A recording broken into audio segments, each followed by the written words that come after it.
This week on the Virtual Skeptics, which I'm screwing the accent up already. I'm just gonna bag it. Bob has already got one, you see, and it's very nice. He finds the Gospel of Virgin Mary, and Tim is back from camp. I'm your host, Brian Gregory, and I'm waiting for the pause. Yes, I'm waiting for it. Hi! Very dramatic. Very dramatic. I'm playing the long version. Let's do this. There's a long version? Stop! Virtual Skeptics theme, the extended cut. It's wow. Extended dance. Hi! Sorry for the mistake with the music there. And, welcome to Virtual Skeptics. We're sucking our teeth today. Yes, I am sucking my teeth today. This is a podcast video thing. You're watching it. Hi.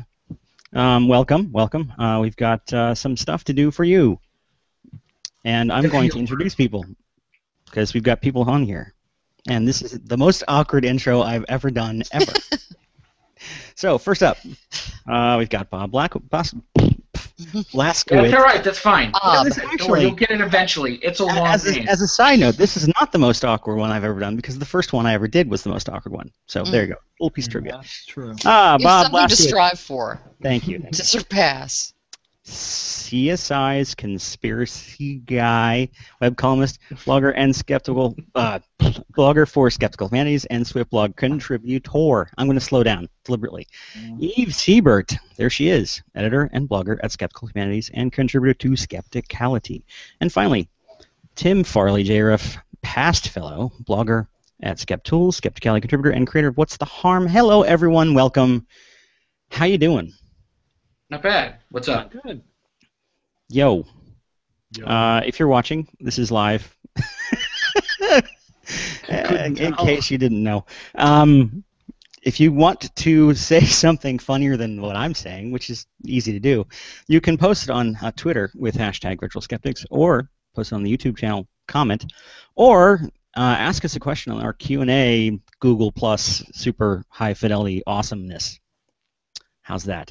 First up, and to get me off the screen because I am not doing very well this week, Tim is going to give us this week's trivia question. Oh, yes, I am. Yeah, this is a little bit of serendipity that I discovered in my research for skeptic history. And it was two different things that happened in two different countries. In May 2009, there were two different court rulings regarding skeptics' use of particular words. Big year. And it was May 2009. One involved one word being used in England by a skeptic, and the other one was another word being used in Holland by a skeptic. Privilege. What were the two words that were involved in court cases in Manscaping. May 2009? Nope, not privilege, not manscaping. Oh, man. So we have to name the words and possibly name the people involved? Yeah, I just really want the words, but if you can name the people, you get a bonus gift. Ding, ding, ding, over ding. your prize that you don't get. Yay, we'll pat you on the back virtually, twice, with a brick. Okie doke, thanks, Tim. Let's see. Nobody answered yet. I'm watching. But I'll do this. And that's very quiet this week. It's really, really back there. Because, this week we're trying to talk about some really ominous, crazy Robots are stuff. sneaking up on us this week. Yes, clearly they are. I'm going to show you this, which is not what it looks like. A stick? Nope, this is another robotic snake. We talked about robotic snakes Oh, last year. God. Just But what we needed. Another robotic. No, it's yet another robotic snake. Well, this one is special because it hides. Can you see it? Can you see it? Watch it zoom up. It's going to move. Oh, no! Okay, so this is, It's kind of let's see a here. spazzy snake. I know. Kind of spazzy. You That's robot actually important. designer people need to get out more. Yeah, well, I just wanted to show this video on our feed because, wow, look at that thing go. So this is R2G2. Yes, Yeah. go ahead and laugh. Which is short for Robot with Rectilinear Gait for Ground Operation. Just rolls off the tongue. This is a University of Maryland project to investigate. See, they've built lots of robotic snakes before. They know that this is a common method of locomotion in animals that's very simple, has a lot of Snakes. not a lot of moving parts. It's easy to manufacture. Blah blah blah blah blah. The main limitation is speed, because and traction. So they're doing research into trying to come up with different ways of manipulating this thing so that it moves faster, and they've come up with a few interesting solutions. And in the process, they've been experimenting with different coverings, which makes it look, that's just hilarious. That is the most hilarious robotic snake I've ever seen ever. It's just flailing. And look, it's big. It's much bigger than you thought it was. There you go. So. It also appears to have a garbage bag skin. Yes. Apparently, garbage bag skin is one of the fastest ways to do robotic snakes, I guess. I don't know.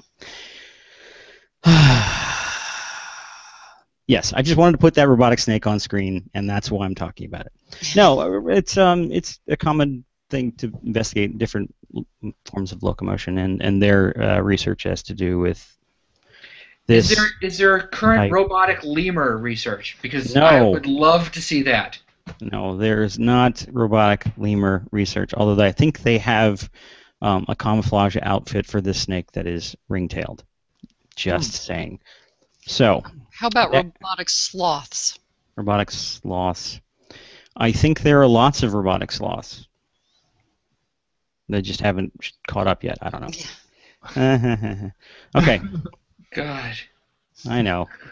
These are the jokes, kid. This one's much more interesting. This is a Boulder, University of Colorado at Boulder research product. Look at that. Nope. No. We're showing slides. Don't do that. No. What are you insane? Oh, you just ruined the show. Yeah, you broke virtual skeptics. Again? Okay, so these things are called droplets. These have been developed by research students at the University of Colorado Boulder. The idea is to come up with a robotic platform that's simple, has centralized power distribution, has a few features like distance measurements between themselves and lighting. The idea is to make it cheap enough and easy enough to manufacture these things on large-scale quantities. Large-scale quantities, you get the picture. Mm-hmm. The idea is they want to do swarm experiments, and they're asking for your help. So they've developed a platform, which is these neat little dot things.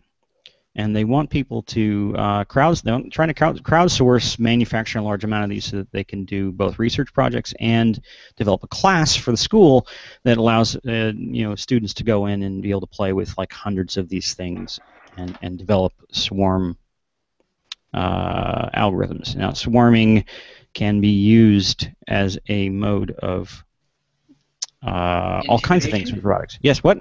Intimidation? Intimidation, yes. I want to swarm personally because, swarm.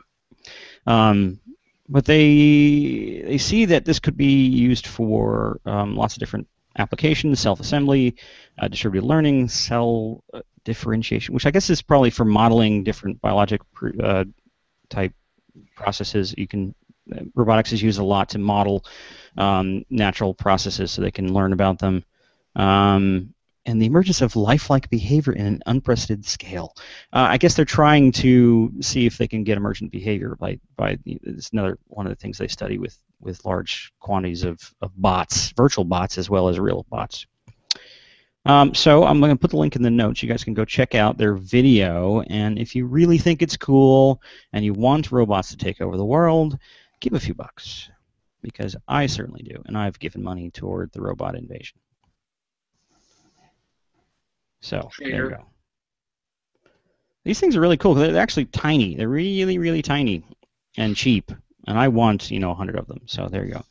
Lastly, there's been a study There's been plenty of studies, but this study was done at, let's see here. This was done, I'm looking right at it. Penn State. Penn State did a study about the way people feel about helper robots.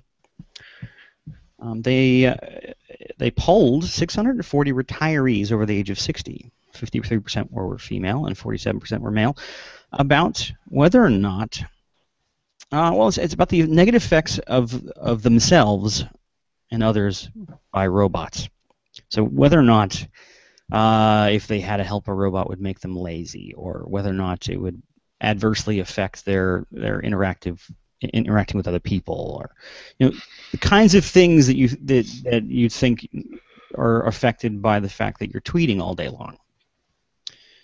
But with a helper robot. Apparently, most of these people were not really worried about it. They don't think that they're going to be adversely affected by helper robots, but they're going to resist the technology anyway. Which, get off my lawn, is exactly what I would expect to hear from people over 60. I hate the technology, but it's not going to affect me. Bastards. The interesting thing... smoochers! I know, you stupid robots! Okay. The most interesting thing, though, is that in addition to having this disdain, but understanding that it's not going to affect them, they don't trust and don't think that the helper robots would have a positive effect on children. Big surprise there. So they expect that helping robots is going to spoil them just like their iPhones do. Well, can you get your helper robot to do your tweeting for you so you don't have all that exhausting thumb work to do? So you can actually just merge with the couch? Young lady, when I was your age... I had to type out my tweets on a typewriter and mail them. I didn't have one of those stupid vacuum robots to clean up all of my dirty laundry, hide my... All your micro robots. Yes. So, I don't know. So this is not actually that surprising, but it's an interesting, confirmation of our stereotypes, I guess. That old people are cranky? I guess. Anyway. Oh, God. So... we've got the snake robot, yet another snake robot that just looks wrong on video. We've got swarms of bots that you can pay for, and we've got cranky old people hating robots like we expect them to. So there you go. That's my segment, and I'm sticking to it. Up next, let's see. Eve is going to do something very Python-esque. Not really. It's just my intro. Oh, I'm so disappointed. I know. Going to be disappointed because I've already seen my slides. But anyway, this weekend I saw a headline that said something along the lines of, "Some men find masculine female faces more attractive, science says." And I'm not so much interested in the study as the science says bit at the end, which I just find hilarious, that just science got together and announced something. It's a guy named Science. It's Science Nobody. Bill Science. Bill Science. And I think, though, it kind of shows that science is both respected and distrusted in our society to some extent. We know there's lots of pseudoscience and anti-intellectualism and anti-science, but there's also an interest in at least the idea of science. The idea that science is some sort of monolithic, pure thing, can tell us stuff that we should believe because, science says. It's superficial, and it can lead to the argument from authority, false authority. How do you know? What's your evidence? Well, because science.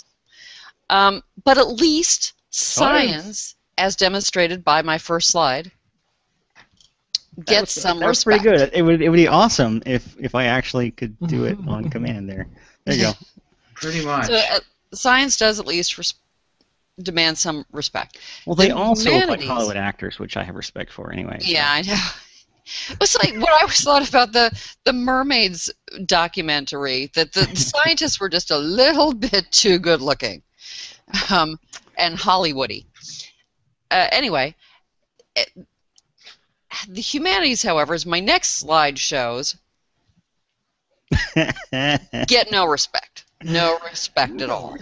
You won't see a headline that says "Gospel of Jesus' Wife, a forgery," humanities say.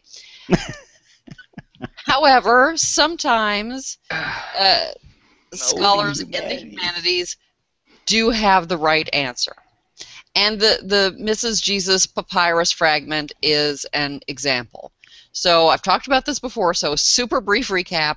Last year, New Testament scholar Karen King announced that a small fragment of papyrus, like the size of a business card, in Coptic, quotes Jesus mentioning a wife. Furor ensued, most of it for completely the wrong reason. But Coptic scholars said the grammar was wrong and that almost all the phrases were lifted from the Coptic Gospel of Thomas, available online. They mentioned that the forger even copied a typo, which you hardly ever see typos in original papyri. So clearly more study was needed. Then a few weeks ago, we started to get headlines that did, in fact, basically say, papyrus fragment, not forgery, science says. More accurately, though, the test performed didn't show any evidence of forgery. But forgers can use old materials. And one of the scholars, or one of the scientists, essentially said they found no evidence of tampering and that tampering would have been difficult, if not impossible, which is kind of close to an argument from incredulity. And he's getting outside of his field, which is not Coptic textual studies. At the same time, specialists in Coptic still said, no, it's a forgery, it's not a good forgery. They gave detailed, strong reasons for their conclusions, but their objections were buried in most of the news stories. So someone in Tweed saying, yeah, that verb can't take that object, just isn't as convincing to most people as a dude in a lab coat explaining the magical alchemy that shows no tampering, even if they don't, understand the magical alchemy any better than they understand the Coptic grammar. Well, it really depends on the object and the verb. Exactly. And the case. Anyway, but now the fragment is fake again. And it's then thanks to the painstaking work of scholars in the humanities. They have even more ammo now, and that ammo is a control sample that was sent for carbon-14 dating along with Mrs. Jesus fragment. Well, not really a control sample, but a sample that was used for comparison at any rate. This is a fragment from the canonical Gospel of John. It belongs to the same anonymous owner as the Gospel of Jesus' wife. Everyone was aware that there were other manuscripts in the collection, but no one had seen them before.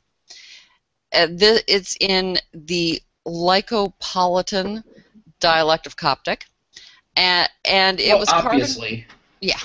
And it was carbon dated to between the 7th and 9th centuries. And that's kind of a problem, because it turns out Lycopolitan died out before the 6th century. Now you may be saying, but Eve, a few weeks ago you said that the carbon dating of the Mrs. Jesus fragment was problematic with wildly ranging and at least partly unreliable dates, which is true. However, the dates for John seem to be less wonky, more narrow. But more importantly, there are other problems as well. Christian Askeland, a research associate at the Institute for Septuaginta und Biblische Testforschung. Nicely done. Septuagint? Not in German. Septuagint? Whatever. in Wuppertal, Germany. I just want to say Wuppertal again. Wuppertal. Wuppertal. Yes. He notes that a Lycopolitan version of John was published in 1924, and it's available online. The slide that's up now is a comparison of that version and the papyrus. You'll notice the underlined lines, because what's happening here is the beginning of every other line in the print version is what appears on the papyrus. And on the verso of the papyrus, the end of every other line appears. What did you say? Bob was just defining the word verso just to be annoying. Yes. Yeah, the opposite. I knew it was a mistake when I put him on screen. Should I bring up recto or... No, do not bring up recto. So, that's quite an extraordinary coincidence. So the evidence that the Gospel of John that it's a forgery is very strong. Now you may be asking, what does that have to do with the Mrs. Jesus fragment? Well, first of all, it raises questions about the whole collection. And the provenance for the collection is super shady anyway.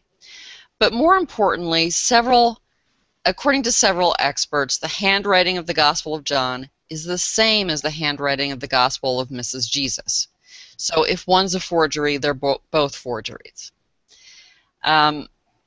Harvard, so far, has not responded to this new bombshell. They eventually published King's paper in the Harvard Theological Review. But Brown University's Leo Depute, whose skeptical take on the fragment appears in the Harvard Theological Review alongside King's original article, and the reports of the scientific testing, has emailed several journalists and scholars arguing that King should retract her article. And he asks, quote, when is this... What are you doing? I'm just ignoring him at this point. Okay. When is this papyrological pantomime, this keystone Coptic, this academic farce, this philological burlesque finally going to stop? Bam. And I can't tell you how much I wish I'd come up with the term keystone Coptic. Possibly even keystone Coptic linguist. Yes. Yes. As Joel S. Baden, Associate Professor of Old Testament at Yale, and Candida Moss, Professor of New Testament and Early Christianity at Notre Dame, point out, although 100% certainty is never achievable in such cases, given everything we know now, lab tests included, the Gospel of Jesus' wife never existed, or rather, it never existed for all intents and purposes before 2012. They add, what the entire episode does is remind us, scholars included, that science might not always have all the answers. This forgery was detected not through lab analysis, but through good old-fashioned humanities-based detective work. This was Sherlock Holmes, not CSI. There remains no substitute for deep, thorough, scholarly expertise in ancient languages and texts, even in a case that ended up wasting such time and energy in the academic community. That community and its collective body of knowledge have rarely been more valuable and necessary. The too long didn't listen version, as shown by the last slide, is woohoo humanities. Woohoo. Oh, the humanities. There's the next slide. We were right. You should have listened. Yeah. There you go. And, of course, join us in 2 weeks when the fragment will again be genuine. I like the star. Yeah. Okay. Nicely done. Oh, the humanities, which is, I'm just ripping off Alex Murdoch at this point. So, really quick. That was awesome. A couple of questions came in, which, I just have to address. Shawarma bots? No, but thanks for that. I don't know why that's a question. No, I'll handle this too later. And no, the left screen is not UFO. Sorry, Bill. Were there any questions with her story in the Twitter? I didn't see. In the Twitters? In the Twitters? Anyone? Nope. No. There were some comments. Mostly comments. There was a Coptic out, which, and the Coptic puns are nice. Who did that? I missed that. Anyway. I think that was Amanda. It was Amanda. Amanda's talking something. I don't know what she's saying on Twitter. I missed the conversation. I'm trying to pay attention to what I'm doing here, which is not working at all. So, let's see here. Up next. Let's see, Bob's next, right? Bob is going to do more Python, apparently. Yes, more Python. That's what I'm stuck on is all the Python, and waving. I don't know. Go ahead. All right. So this week, quote, and I blew it. So go ahead. Yeah. This week, word hit the universe that an Israeli archaeologist had discovered the ancient citadel captured by King David when he took Jerusalem. Now, before I begin, the archaeological and the political are inextricably tied up in the excavation history of Jerusalem. So much so that as an outsider, I've had a hard time, as I've been working on this, separating, like politically motivated statements from archaeological statements, and separating the political assertions from the archaeological findings. So I'm just going to back into this like I was doing biblical archaeology, by which I'm just going to define biblical archaeology as using the Bible as a treasure map, as opposed to doing archaeology in the Holy Land. Okay? So, the biblical story of the taking of Jerusalem is found in 2 Samuel, and it refers to a time just after the death of Saul and the son Jonathan, I think at the hands of the Philistines, as David's uniting the kingdoms of Israel and Judah. David then goes to Jerusalem and conquers the hell out of it and builds his palace there. So, it's in 2 Samuel 6 or 10, quote, "The king and his men marched to Jerusalem to attack the Jebusites who lived there." And it is Jebusites. Said to David, "You will not get in here. Even the blind and the lame can ward you off." They thought, "David cannot get in here." Nevertheless, David captured the fortress of Zion, which is the city of David. On that day, David had said, "Anyone who conquers the Jebusites will have to use the water shaft to reach those lame and blind, who are David's enemies.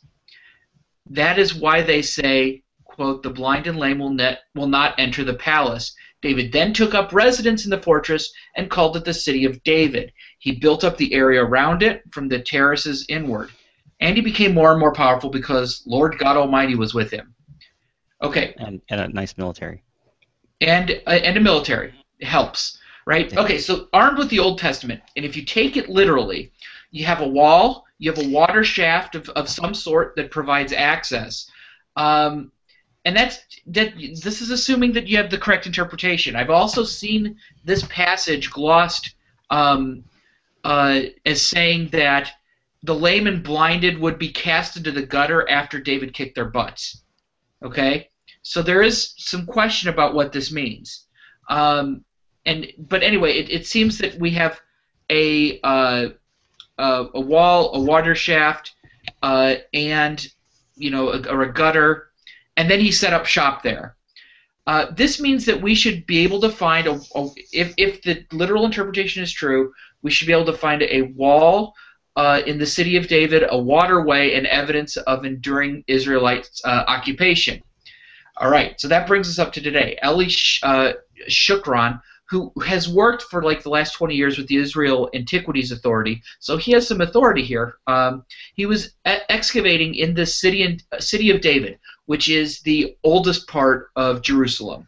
And he told the AP that he, quote, "uncovered a narrow shaft where water flowed and where those living in Jerusalem came to draw water. The path of the tunnel led to the walls surrounding the city." And this is the point that Shukran says where David attacked. Okay, so we have the drain, we have the wall. What about the evidence of long-term Israeli occupation or Israelite occupation?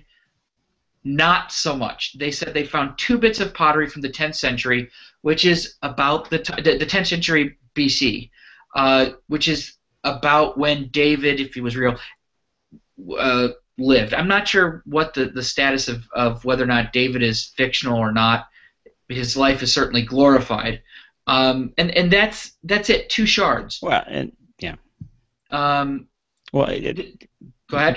We talk about biblical scholarship and the fact that things have been copied multiple times and embellished, and the whole concept of exegesis, and it's complicated. And one of the things is that these stories of the founding can be retrofitted, and there are they found interpolated editions in the language of Samuel that shows that that things have been added. So for political purposes possibly. So it seems like the history of this region has always been fabricated by people. So yes, this is underwhelming evidence. In fact, you find a lot more pottery from 100 years later instead of contemporary pottery. 2 pieces is nothing. And Jeb Card, I think he was very polite in the way he put it, but he said it's extremely unlikely that if you had something that was settled like that, that you would only have 2 shards from the period. That sounds like it's background pottery, just scatter of debris. So yeah, Eve, you were going to say something? She's muted right now. No, I was just coughing. Oh. Okay. Nice comment. All right. Well, thanks. Just really quick, since I got a break. Mark Price wanted to ask which translation of the Bible you're using. I'm using the New Hilarious Translation. I think it was the New American. It wasn't I looked at the King James version, and it was yieldy. Pretty. Yeah. But you tried Wycliffe. Yeah, and in the Old Testament, a lot of the modern English translations don't vary that much, so it's not really that big a deal. But in my opinion. But so, it's probably NIV is like one of the most popular or most common ones, so I'm guessing it's kind of like King James without the thous. Wiki Bible. Yeah. So yeah. Lolcat's Bible. That's what I should have done. My favorite, although it's it's tough to read. Yeah. It was okay. It's much better than the original Smell. Yeah.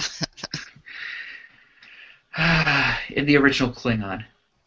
All right. So, okay. This is there are a lot of problems with this. It's not just the lack of pottery. It's also the fact that this guy is working with money from the Elad Foundation, which has a nationalistic agenda. The city of David, they're pushing Jerusalem as being the eternal capital of Israel. They're known for buying out Palestinian homes and moving settlers in, right? And sometimes under heavy guard. And so they have a vested interest in establishing 3,000 years of Jewish occupation. And they seem to be it fits perfectly, which actually it doesn't, but even if it did, also another problem that Shukran's saying that in his stories he says, well, why did the first thing that people ask is like, this is not how we expect a well-occupied site to behave. We expect lots of the debris and detritus, even if it is where David's living. Well, he said, yeah, but it was cleaned up in constant use. This, I suspect, earns him a spot in the Journal of Special Pleading. Hey, take note, because we actually have an affiliated blog that's the Journal of Special Pleading. So yeah. There you go. Completely managed by one of our listeners. Yes. Right. So yeah, it's just this weird. So something's gonna end up in the notes. It's the invisible dragon in Israel, right? So that's it. Now, let me see. I had some pictures. Could you bring them up? It's very nice. Yeah. So you have leave my private parts at your auntie's. Exactly. What we have, if you look at this at the passage from Samuel, it really looks like we have ritual taunting, and it looks like the point of it is that David is being clever, saying, that, all right, well, I'm going to, go after these blind and and crippled people, or I'm going to make them blind and crippled, depending on how you read it.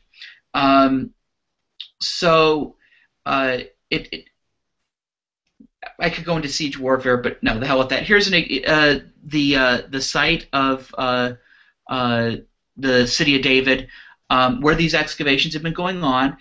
He's been there for 20 years. He knows everything about it. You'd expect. He's lost. Yeah. He's like, I don't know how to get out of this hole in the ground. The Minotaur's labyrinth. So, yeah. And what did the geophys show, Bob? The geophys showed anomalies, but it was all a mess. Yeah. Right? Okay, so there was another thing this week that boiled my bottom, and it was this. I'm so disappointed this doesn't have a big hair picture. What? Never mind. Okay, so this really boiled my butt because I saw it repeated over and over and over. Boil your bottom. There was some jerk. He farts in its general direction. Yes. There was a jerk Danish scientist who was widely reported to have cracked the code about how Egyptians built the pyramids, and this is how it was sold everywhere. And here's from... Is it aliens? I bet it's aliens. No, it's not aliens. Okay, so this is Live Science's coverage. Quote, to make their discovery, the researchers picked up on clues from the ancient Egyptians themselves. A wall painting in the ancient tomb of Jehannemunahotep, which dates back to... I don't know how to pronounce that. Jehudehotep, which dates back to about 1900 BC. Sure. Depicts 172 men hauling an immense statue using ropes attached to a sledge. In the drawing, a person can be seen standing at the front of the sledge, pouring water over the sand, said study author Daniel Bond, a physics professor at the University of Amsterdam. Quote, Egyptologists thought it was purely a ceremonial act, he told Live Science. Do you mean Dutch when you said... Oh, yeah, I should have said Dutch. I should have said Dutch. Sorry. So anyway, so this guy also told the Washington Post, quote, this was the question. Bond wrote in an email to the Post, quote, in fact, Egyptologists have been interpreting the water as part of a purification ritual and had never sought a scientific explanation. Okay, you know what, Mr. Spunk Knuckle, Smarty Pants, Physics Man? Saying that it was purely ritual sounds like the type of thing that somebody completely unschooled in Egyptology would say. I just taught Ken Fader's textbook, and I used this chapter on ancient aliens and the pyramids. They refer to the same mural. Could you bring up that mural, please? Next slide. Yeah. There we go. And there we go for everyone. All right, so this is it. If you look, standing on this sledge, you see this guy pouring this fluid down in front of it. In Fader's book, which is at least 15 years old at this point, he says that it was for lubrication. Not that it's a purification ritual. This is not a ritual setting. These are people frickin' working, okay? Not like oil or something for sanctification. They say that it could either be oil or water. Old enough tradition, but oil or water as lubricant, right? So jelly. Probably jelly. That's probably right, Eve. Yep. So it's not ritual. It's practical. Now, if you look at the show notes of the Irreverent Skeptics show on ancient aliens, which Ken Fader was a guest on, they say, quote, we know how they moved them. The ancient Egyptians left records. They used sleds on a lubricated track. We have the remains of the sleds they used. And there's a 3,900-year-old record of how they moved a 57-ton statue in the tomb of an ancient Egyptian named Jehudi-Hotep, or whatever it was called. There's nothing impossible. I like Jehudi-Hotep, though. Jehudi, yeah, that's pretty good. Jehoshaphat. Mr. Schleiman. Okay, so there's nothing impossible or even implausible about the methods used. It's just manpower. So they know exactly how they were moved. You're boldly claiming something to have solved a problem that nobody was asking about. all he did was figure out a small part of the mechanics. Basically, that if you saturate the sand with just the right amount of water, you double how firm it is and halve the friction. Right. That's just the mechanics. Like walking on the beach near the surf. Yes. This is not the Egyptologist's job, right? You know, they're not there to figure out coefficient of static friction or whatever science words. It's a nice little bit of added information to have. Right, but instead they mischaracterize the Egyptologist's work. Right. And denigrate and they say experts in the field. Exactly. Yeah. The results of them doing of Egyptologists doing the physics work would be as fatuous as a physicist trying to do an Egyptologist job, and they likely make just as much an ass of themselves. Right. Bitch. Yep. Bitch. So and it doesn't completely solve all the. There are some remaining issues about how they got the stones all the way to the top of the pyramid. Well, that was aliens. And they don't solve that part. I don't understand why it's not as simple as just large amounts of slave labor. Well, they weren't slaves. First of all, slaves. Yeah? We have their bodies. They were the villages taken care of. They came from all over Egypt. Paid a good living wage. Yeah. They were fed well, and they were fed well. Got they got lots medical of nice care. beer. I'm trying to mask my ignorance. Thank you very much. And then we actually see you remember that cartouche that was vandalized? Yes. Remember that? Yeah, I saw Stargate. It actually said that we're doing this with pride for our beloved Pharaoh. These people were not necessarily compelled to do it like we'd expect slaves to do it. So it's a. Wait, is that Charlton Heston movie wrong? It could be slightly wrong. But isn't that based on the Bible? All of its details. Planet of the Apes is wrong? That's true. Whatever happened to the French engineer that had figured he had cracked getting the stones the pulley thing inside the pyramid? Well, it wasn't. I don't know if there were pulleys involved, but he figured out that if you built a spiral ramp inside, no, on the outside. On the outside, a spiral ramp would be. No, it's actually inside. Just inside the outer stones. In fact, the interesting part is the ramp should still be there. It is. That's isn't right. It? There's something that really. The problem is that they could verify his theory if they just went up and moved a few stones, but the Egyptians don't let anybody go up there and mess with it. Move a few stones, yeah. And they suspect that the ramp tunnels are still there because they see animals climbing in and out, and that they may be going into those tunnels. So if they but were they lubricated? That's what I want to know. This is what I'm trying to blurt this out. They do have ramps in there. It's a very popular theory at the time, right? That it was an internal ramps. There are long channels that are cut inside that you can see and walk down, and they've looked at the stone and they have found residues of oils there.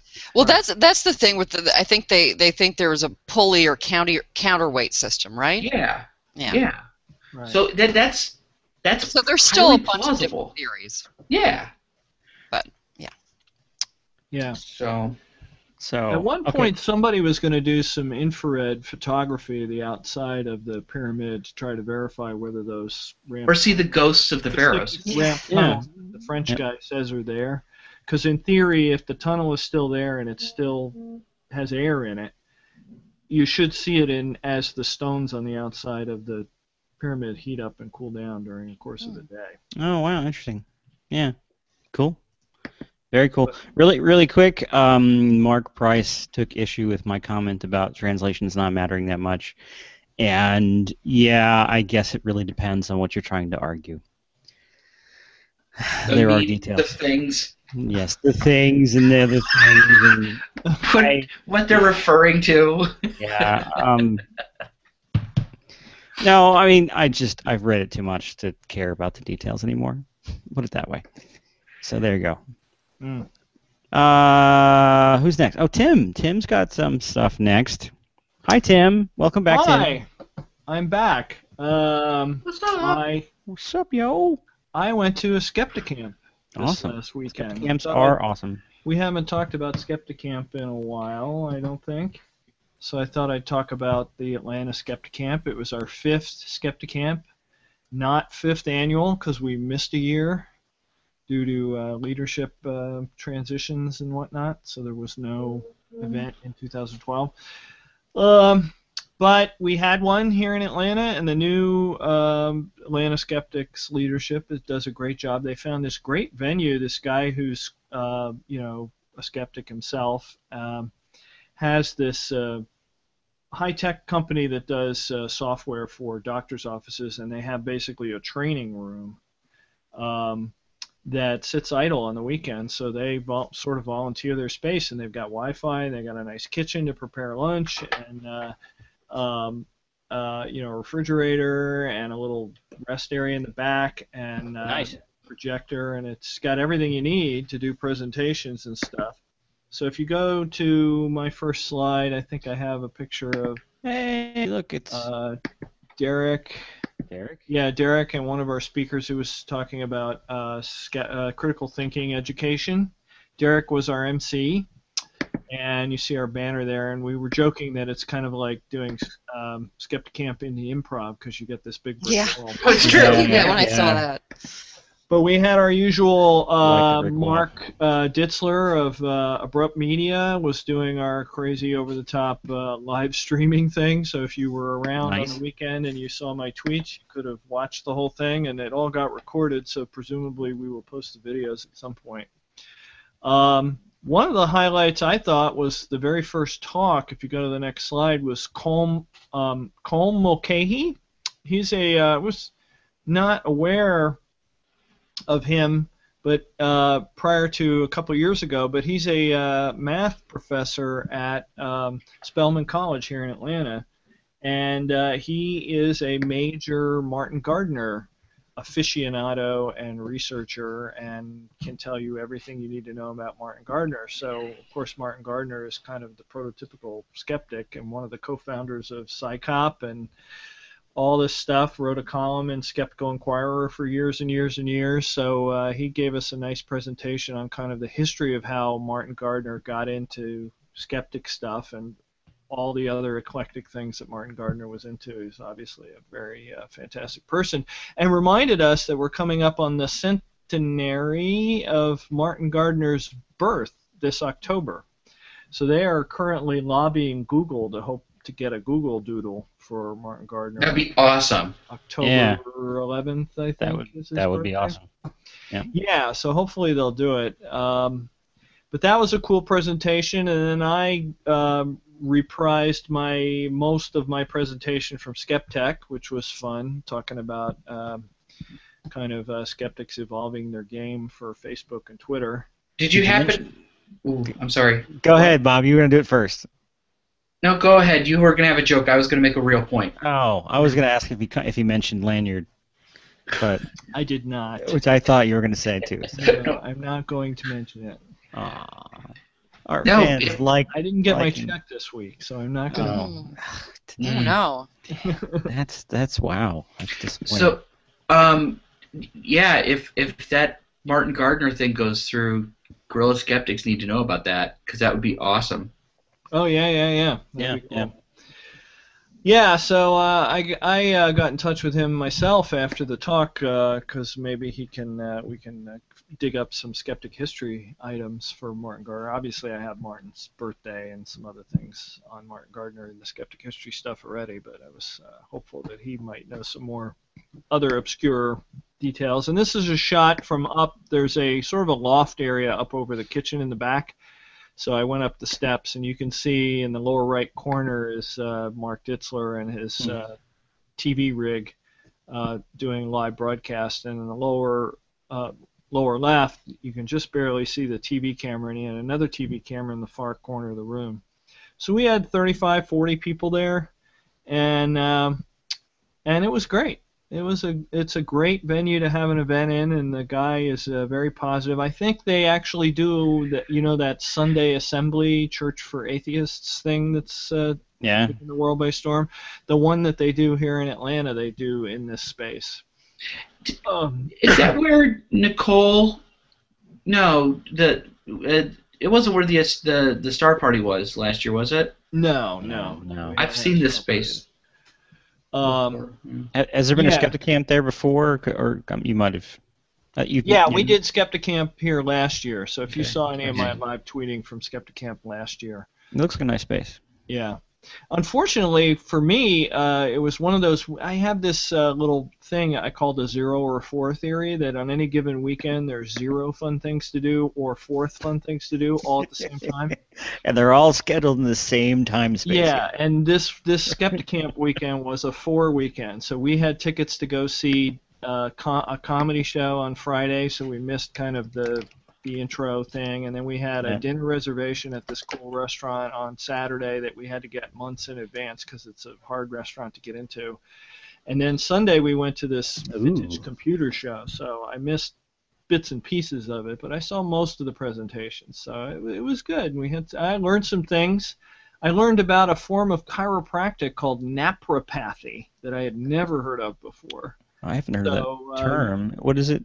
It's a variation of chiropractic. Apparently, 2 of the main guys that were taught by the Palmers kind of disagreed on something in the early 1900s, and one of them created naprapathy, and then that died. And I'm gonna have to look that up because I'm curious. Yeah, it's still subluxation, adjustment of the spine, and all that stuff. Yeah, that kind of stuff, and. So that was that, and we'll put a link in the show notes to the Atlanta Skeptics website. But Skepticamps are still going on. They have a wiki at skepticamp.org. It's actually skepticamp.wikia.com, but skepticamp.org will get you there. Yep. And they got all sorts of tips. And what's great about Skepticamp is, we use the term camp because if you're not familiar with it, we still get people who are confused about it. They think it's a camping trip. Well, we call it camp because you actually have to bring a sleeping bag and sleep there, and they won't let you leave. And tell ghost stories, and then debunk them. Yes. Well, and there's s'mores and...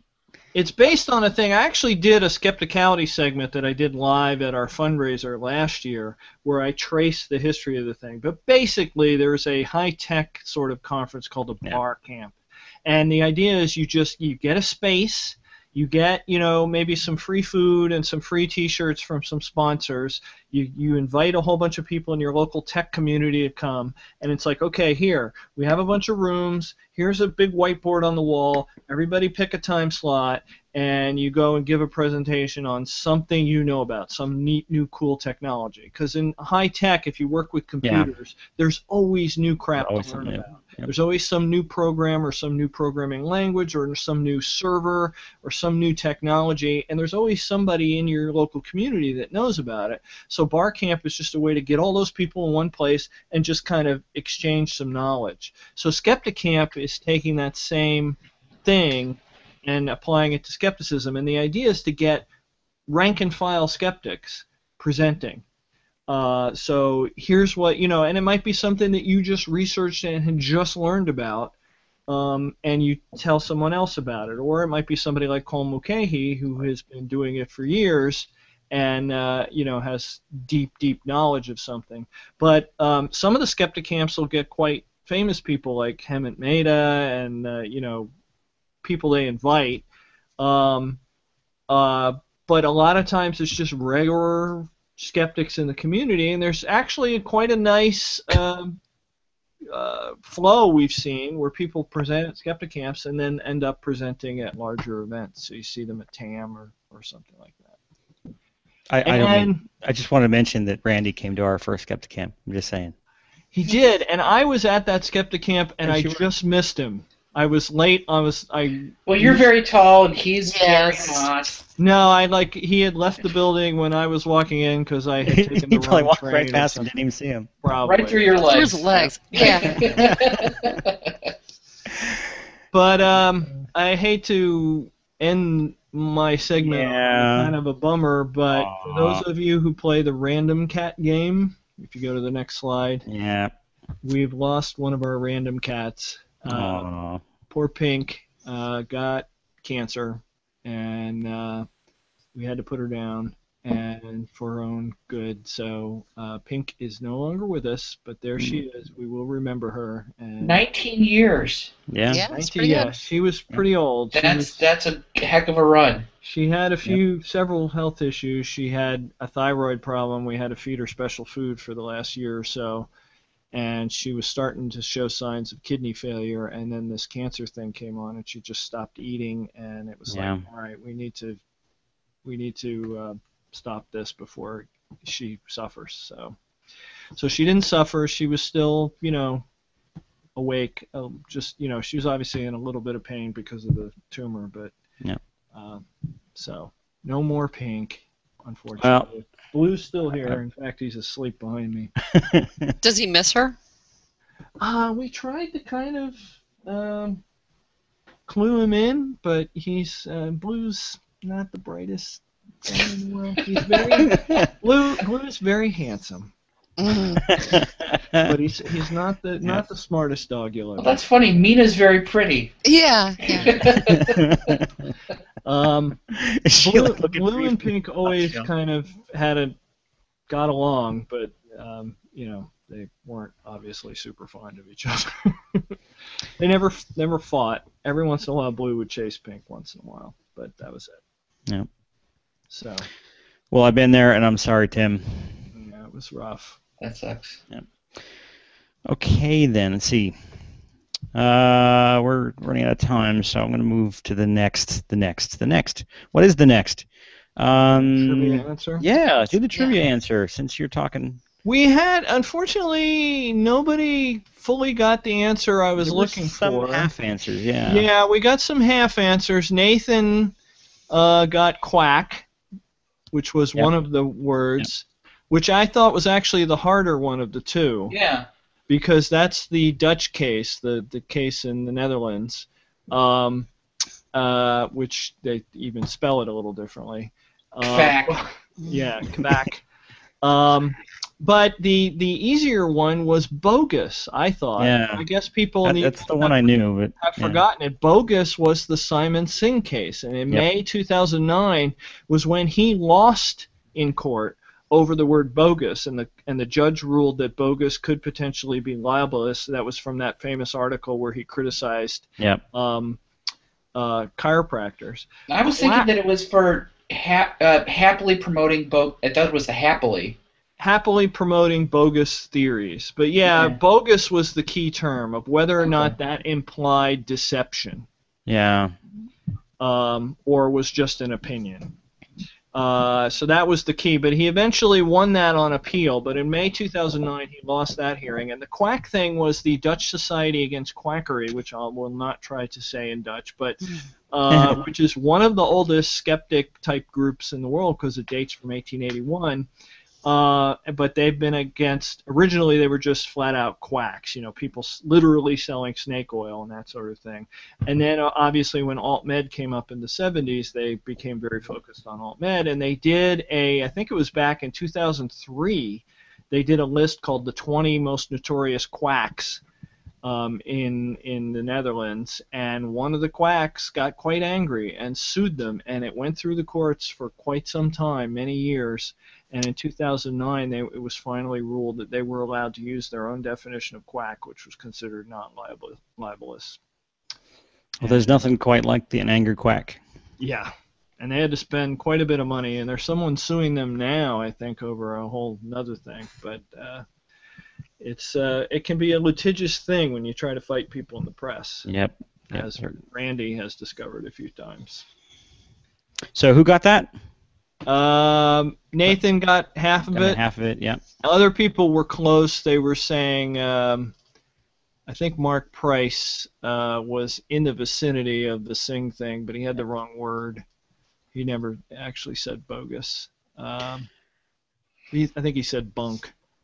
He did say bogus back there, but he didn't remember Holland. So, Mark Price got half and Nathan got half. Congratulations, guys. And I actually have a winner in the double secret trivia of what's playing on my laptops behind me. Alex Murdoch, who said the left side screen, which, depending on whether it's me or you, the left side is Automan. Automan? Yep. An old TV series that got canceled in the first season, like all the good ones do. This one is not good. Yeah. This one deserved and it. on the right-hand screen is Airwolf. So there you go. Okay, I thought it might be Airwolf. Yeah.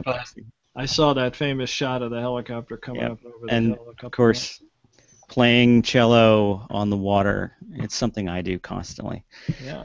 And if you get that reference, good for you. Cello. Okay, so let me do the announcements. You guys get your books. All right, I got mine. Got books, right? Let's see. There are announcements on here. I saw them. TAM 2014 is coming. Yep. That means grant programs are now looking for donors. First off, do you know what TAM is? Amazing Meeting? If you don't know what the Amazing Meeting and you're watching this, shame on you. It's a big conference in Vegas every year. It's in July. Go to theamazingmeeting.com, check it out. Registration, I think, went up a little bit just a while. I think it's still, it's not full price yet. I think there's still another band in there, so I don't know. But go check it out. It's an awesome thing. Yep. But there's a discount people can get if you're an SGU listener. Go listen to any of the recent SGU episodes, and they give you a code you can type in. Awesome. How come we don't have a discount code? What the hell, DJ? So if a number of groups do grant programs to get young people and various other people there every year because it's kind of a cool event. There are two that I have listed here in front of me. One of them is for teachers. It's at icbseverywhere.com. And another one is for quote-unquote rising stars. ICBS.com. Who does that? That's Barbara's site. That's Barbara's site, yes. So virtual skeptic, Barb Drescher. Barbara Drescher, who's a virtual skeptic, yes. And the other one is risingstar.sarahmayhew.com, which, is Sarah Mayhew's site for Rising Stars of Skepticism. If you have any interest in supporting getting people to TAM, go there and donate. Wait a minute. Barbara is running the teacher thing on her blog. Sarah, who designed our logo, is running the other group. We're practically sending everyone to TAM. I know. You're welcome. Except You're me, welcome, apparently. everyone. Yeah.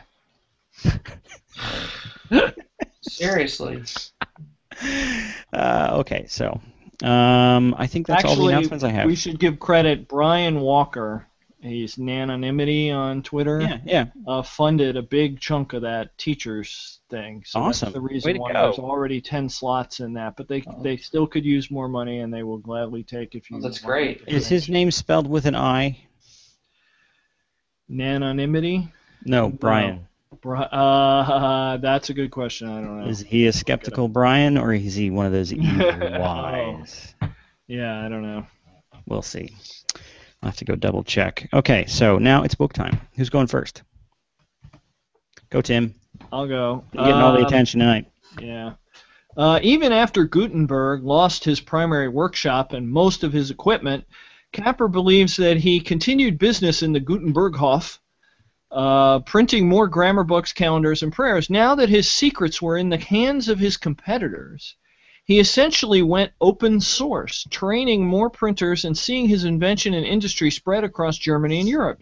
Says Capper, Gutenberg did not wish to see the undeserved superiority of Fust and Schoffer's office become a monopoly for his unloved rivals, and took steps to ensure that the new art could spread in free and open competition. It is as if Gutenberg shifted his corporate culture from Apple to Google, from closed iOS to open Android. Or to look at it another way, Gutenberg Inc., like PayPal today, trained and produced more entrepreneurs who went on to build tremendous value of their own. I'm going to skip Bob and go to Eve. The belief that corpses retained some form of life, at least until the flesh had rotted off the bones, can be glimpsed in medieval literature. It is present, for instance, in Walter Mapp's story of a shoemaker of Constantinople who had sexual intercourse with his dead wife in her tomb and engendered a Medusa-like head whose gaze killed anyone who looked upon it. Hot. I'll just stop there. Wow, that was tasty. Dark. Go ahead, Bob. All right. The magazine assembled a team of reporters and researchers and methodically began to analyze the most common factual claims made by conspiracy theorists, assertions that are at the root of the majority of 9/11 alternative scenarios. We interviewed scores of engineers, aviation experts, military officials, eyewitnesses, and members of the investigative teams More than 300 sources in all. We poured over photography, maps, blueprints, aviation logs, and transcripts. The results of our research appeared in the March 2005 issue. I'm curious to see whether that was where that was going, as far as I don't know. I was also picturing all the people they interviewed going, what? Yeah. Really? Really? Really? Okay. Let me come right out and say it. They cheat. You cheat. And yes, I also cheat from time to time. As a college professor, I try to mix things up a bit in order to keep my students interested in the material. To this end, I occasionally invite interesting guest speakers to class, which is also a nice way to reduce the time I spend on preparation. Basically, it's a win-win-win situation for the guest speaker, the class, and of course, me. For one of these get out of teaching free lectures, I invited a special guest to my behavioral economics class. This clever, well-established man was a fine pedigree. Before becoming a legendary business consultant in prominent banks and CEOs, he had earned his Juris Doctor, and before that, a bachelor's at Princeton. Over the past few years, I told the class, our distinguished guest has been helping business elites achieve their dreams. With that introduction, the guest took the stage. He was forthright from the get-go. Today, I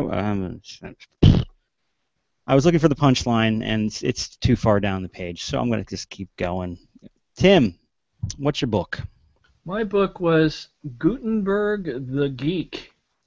I like the hipster glasses. It was a Kindle short by Jeff Jarvis, who's known in journalism circles of kind of new media and figuring out where journalism's going to go, and he drew kind of this book. It's a short book, like 50 pages or something, but a parallel, obviously, between how Gutenberg invented the press and what happened after he did that, and how high-tech startups work today. Interesting. And, it's kind of interesting. Yeah. A little painful. Yep. Yeah. Mm-hmm. Go ahead, Eve. It's Rosemary Horrocks' Purgatory, Prayer, and Plague from Death in England, an Illustrated History. Death. Yeah, she's Tasty. a dark chick. Yeah. Go ahead, Bob. Mine was Debunking 9/11 Myths from the editors of Popular Mechanics. This is the book that came out of their the most popular article, I think, in the online history. I didn't realize they had turned it into a book. Yep. Cool. Well, yeah. There it is. Let's check that out. Very readable. Mine is The Honest Truth About Dishonesty by Dan Ariely. Yeah. There goes. There's a cover. I haven't got through it yet, but it's interesting. I think I picked the wrong section to read because there was a funny part that I was supposed to read. But hey, it's so far kind of neat. So there you go. I checked, and Brian Walker is Brian with an I. Good. And I retweeted him and Sarah with the 2 grant programs into our Twitter feed on Virtual Skeptics, if you need. Awesome. I would really hate to have to add one of those evil Ys to my list of followers. So. And with that, is there any more questions outstanding? I don't see any. Anyone got anything remaining to say? Going once, going twice. I guess that's it. Thanks, guys, for watching, and I'm going to put the logo up, and we're going to dance. Hopefully you can see us because it's kind of silly, stupid. But hey, next week, logo, music. I got some disclaimer thing I'm supposed to read here. Virtual Skeptics is an independent production of What's the Harm.net, Skeptical Humanities, myself, and Doubtful News. Our logo was designed by Sarah Mayhew at sarahmayhew.com, and our theme music is by Tremor and used with permission.